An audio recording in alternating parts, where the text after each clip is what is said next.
So this is part 2 after I did 4 stretches. And now I'm palpating the medial aspect of the ischial tuberosities. And it looks to be more symmetrical.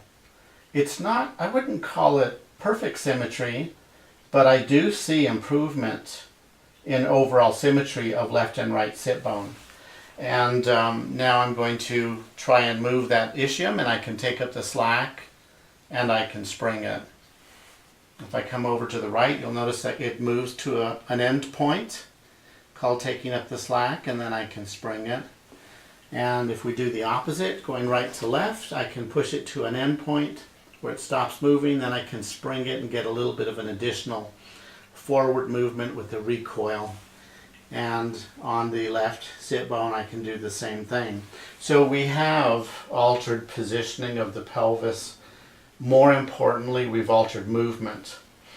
And I want to make a point about discussing what looked like a posterior ilium on the left.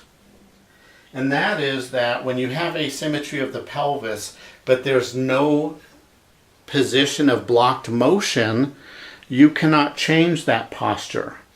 So aligning the pelvis in this type of presentation, where he continues to look like a left posterior ilium, but he has good mobility here, okay? I'm not going to be able to change that. So that is a developmental property of his pelvis.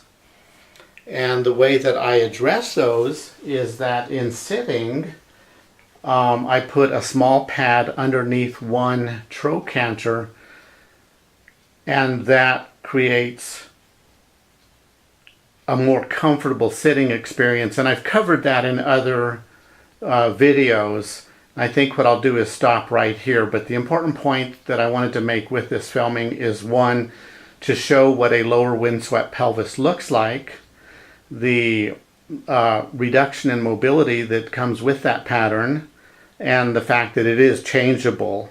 And you can look at other videos on the same subject and you can see how that movement was restored. And the second thing that I wanted to demonstrate was that his pelvis looks like he has a left posterior ilium, or you might even say a right anterior ilium, but he had normal mobility superiorly and inferiorly, and also in terms of rotation, forward or backward. And because there was no loss of motion in those directions, then there's no motion to be gained, and efforts to align the pelvis would fail. And it emphasizes the value of the spring tests in determining if there is a malalignment that's due to mobility. And I hope that's meaningful. Thank you.